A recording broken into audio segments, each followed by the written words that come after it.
Are any of you afraid or concerned about the possibility of dying alone by not having a significant other or being surrounded by family and children when that time comes?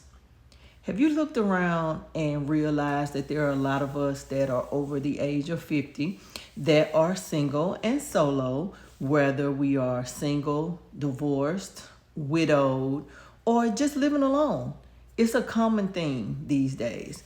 And I don't think that that means that we will necessarily die alone, but it's something that I see a lot of people being concerned about, and some not concerned enough. It's even being celebrated these days by women in their late 20s, mid 30s, celebrating the fact that they are single and childless. And while I don't want to be a burden for my children when I get older, I am glad that I have them and that I have them around. I'm grateful for my siblings. I'm grateful for my village. But, when you're single and solo, that is something that you sometimes have to concern yourself about. And what got me to thinking about this, I have a good friend of mine, and his dad had a medical emergency last week. He is almost 70. He lives alone. He's been married several times, but does not have a significant other or a wife living with him currently. And he just started not feeling well. Now, he was on the phone with a lady friend that noticed that there were some changes in the way that he was sounding and the way that he was talking. And she asked him to allow her to call someone to check on him. And he agreed. She happens to live in a different state. And once he got up to unlock the door for the paramedics, he collapsed, and they end up having to break his door down or break into his home in order to get in and provide the medical assistance that he needs. Now, he is currently in the hospital, doing a little bit better, but my friend is now concerned because he lives in a different city within the same state, and his sibling lives in a different state. They're concerned that when dad comes home from the hospital, there's no one in his city to look after him or to take care of him. So he will probably have to go into a rehab facility, and they will have to travel back and forth in an attempt to take care of him. But that's just one of those things that gave me some concern or made me start thinking about the fact that, when we are in relationships or if we don't have children that live in the same city with us, if there's a medical emergency or something happens, what do we do? Who's going to look after us in that time of need? And I think that's something that we need to be considering now while we're healthy and doing good, because many of you have a very close friend that had a cardiac arrest while she was at work back in February, and she had some brain injuries, and she cannot return to work. She cannot go back to doing the things that she was doing. She is also unmarried and was living on her own and is now having to live with her daughter, and her mom and her daughter are taking care of her. So we just never know what is going to happen. So I think it's worthy of us, making some arrangements and taking care of some things in the event that happens.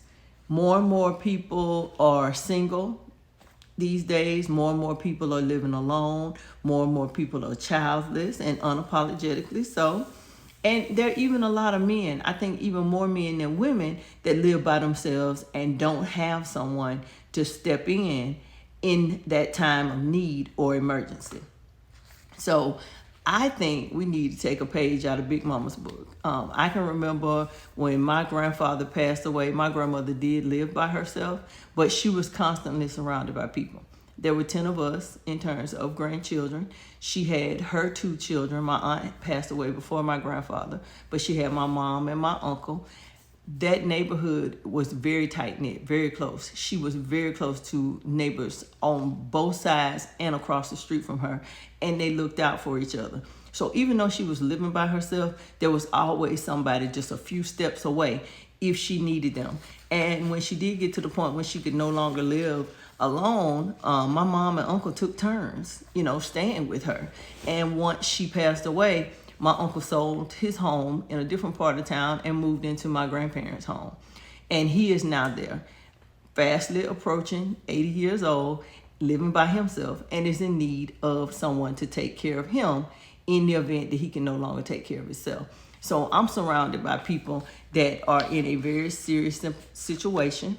My mom, her brother, and my dad all live alone independently. They don't want to live anywhere else. They want to live in their own homes. And that could propose a problem for us, their children. So we do have to sit back and make some allowances for what might need to happen if we find ourselves in a situation like that. We call my grandmother Big Grand. She's on that picture right behind me. We called her Big Grand, and she had a village. She had a whole bunch of people that were willing to look after her. And I'm going to suggest to those of you that are single, childless, living on your own, to build community so that you have that village to surround you as well when the time comes, because people are living longer, but they aren't in traditional relationships. Like I said, there are more and more people that don't have children, and there are more and more men living alone. And if we are eating that standard American diet and living in the hustle and bustle and stress of the current environment that we live in, medical emergencies can happen. Things can happen. So we do have to take care of ourselves, look after ourselves, and take some time and build and establish, that community. So many of us are navigating midlife solo. And I think just like we're planning for retirement, we need to plan for a time that if we continue to live alone, we have a contingency plan if something were to come up or to happen to us. So there are some risks of living alone, but that doesn't mean that you have to be lonely. Like my friend that had the medical emergencies and there was no one to assist. However, in a situation like that, he was on the phone with his lady friend. She did get someone over there to help him, and he is in the hospital and he's recovering. But my friend now has the issue of, someone being there to take care of him once he gets out of the hospital. Now, it doesn't always have to be a medical emergency. There are lots of things that can go on and you might need assistance. So you need to make sure you have some people that you can call. And there are a few things that you can do to try to prevent something like this from happening. Number one, prioritize your health. Don't ignore aches and pains. I'm sure based on the things that was going on with him, he had a few symptoms that he possibly ignored until it led to something emergent. Don't do that to yourself. Prioritize your health. Make sure you have healthcare directives and a living will. Make sure you have an appointed healthcare surrogate. So if you do find yourself incapacitated in the manner in which my friend did after her cardiac arrest, her children, because she was not married, all, are her next of kin and are the ones that made the decisions about what was to happen to her. But she did not have a conversation with them before this happened, so they had no idea what she would want to happen. She had just turned 50 years old, was not expecting this, but these certain things no longer have an age on them. We have to know without a shadow of a doubt that we have things lined up so that, in the event that something happens, the people around us know what to do. You need to have a couple of emergency contacts, whether you're your next door neighbors or your coworker that doesn't live too far away or a sibling, someone. You gotta have emergency contact people.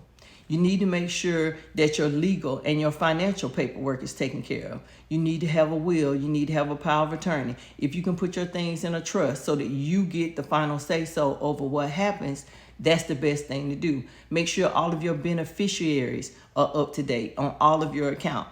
Make sure you have a place where all your passwords and all of the information that you need to log into these important things are readily available and somebody knows where they are. I have a legacy drawer and it has everything in it that my children need. My life insurance policies, copies of my insurance cards, all of my passwords. They know the password to my phone. They know how to access those things. However, if something traumatic like that happens to me, I can't imagine that my children are going to be thinking clearly. So their godmother also knows where those things are. She will be able to log into all of my accounts. She will be able to do what she needs to do with my finances. My trust is in there outlining how I want things to go. My advanced directive is in there. My living will is in there. Everything is in my legacy drawer where they can access it, and all of my wishes can be carried out without them having to go through, too much trouble. Many of you know that neither of my children live here in the same city as I do. So if something were to happen, I can't expect them to stop their lives and just come back here to take care of me. I may end up having to go with them. I may have to go into an assisted living situation. We just don't know. But I want to make sure that my wishes, get carried out to the best of my ability, and they don't have to play a guessing game in terms of my finances, because my income is the only income. So they need to know where my money is, how my money is tied up, and what they would need to do in order to make sure that I am taken care of. I have done all of the legwork to hopefully not have to have that happen. My mom has done that as well, but you just never know. So I recommend having a legacy drawer, a legacy folder, a legacy box, something where all of your information is there so people can readily put their hands on it. You need to set up an emergency contact system, at least 2 people that you talk to regularly. So if something does happen and you're at home alone, they will notice that they haven't talked to you, and somebody can check on you and make sure that's going on. Make sure your house is aging friendly. Some people have a lot of stairs in their house. Some people, have lots of different things. Right before my mom had her first knee surgery, she had the tub in the hall converted into a walk-in shower. I'm fortunate. I already have a walk-in shower in my bathroom with a bench. So, you have to make those types of allowances for your home so that you aren't having to do things that are way too difficult should you age in your home or should you have a medical emergency. We got to make sure that those things are in place. You need to have, 2 or 3 social connections. So just when you need to talk, because living alone doesn't necessarily mean lonely. There's a lot of things going on. Make sure that you are active in your communities. If you go to church, have your church family. If you're in a sorority or fraternity, have your sorors and your frat brothers that you can reach out to. We have to build community. It never hurts to befriend people that are younger. They can keep you abreast of what you need to be doing, and they will be available to check on you possibly when you cannot check on yourself. The goal here is to have people around that can provide you whatever assistance is necessary in your time of need. Just like you're available to help others and have been available to help others in your youth, you want to have youthful people around to be able to do the same for you. You want to make sure that any end-of-life decisions are written down, because we don't want our children in an emotional state and not knowing what to do. My children are crystal clear on what needs to happen, but I don't know what state of mind they'll be in. So their godmother, who was my roommate in college and remains my best friend to this day, she will know what to do, and she will make sure that it is carried out. Good Lord willing, and the creek don't rise, she'll be able to make those decisions for me. But as we age, if good Lord willing, and we're around as much older seasoned ladies, if I have to designate somebody else, I will do that. Because my friend that had a cardiac arrest, that's one thing her mom said to me. She was like, Lord, I'm going to have to change everything, because I had her listed as my person. And so she has to make some changes, because now my friend is no longer capable of making those decisions, for her mom. I'm not trying to be morbid. I'm not trying to be a Debbie Downer, but we have to put things in order so that we can make sure that we are taken care of when we need to. My friend just got back from the city that his dad lives in. He is still in the hospital, and he and his sister are trying to work out what the next steps are going to be. His dad was scheduled to retire at the end of September, and now he has these medical issues. You have to make sure that we have insurances in place and things of that nature. Disability care, long-term care. We need to make sure that we have those things in place if we can do so. I know this is not a topic that I typically talk about, but with my friend having that cardiac arrest earlier in the year, and this happening to my other friend's dad just the other day, it's been heavy on my mind, and I want to share that with the season gang. I want to make sure that we are prepared. Solo and living alone does not have to mean lonely. It does not mean isolation. It doesn't mean that you don't have people. Everybody needs somebody. We need to stop acting like, we don't need anybody on this planet, that we can do it all by ourselves. There are some things that you just cannot do by yourself. And, I believe that that's what children are for, to carry on your legacy and to, take care of you as you took care of them when they were growing up. But if you choose a different route, you need to be prepared. Prepare yourself for whatever may come. And then we don't have to worry about emergencies and things of that nature. So we want to make sure that we're doing everything in our power to make sure that our kids have what they need and that everybody is good. We don't want to find ourselves in an emergency situation and then people are willy-nilly not knowing what in the world to do, and it creates additional problems. So make sure you are taking care of yourself. Make sure you are prioritizing your health. Make sure you have your ducks in a row. Create you a legacy space. Put all your things in the same place so you don't have to be concerned about what's going to happen if something happens to you.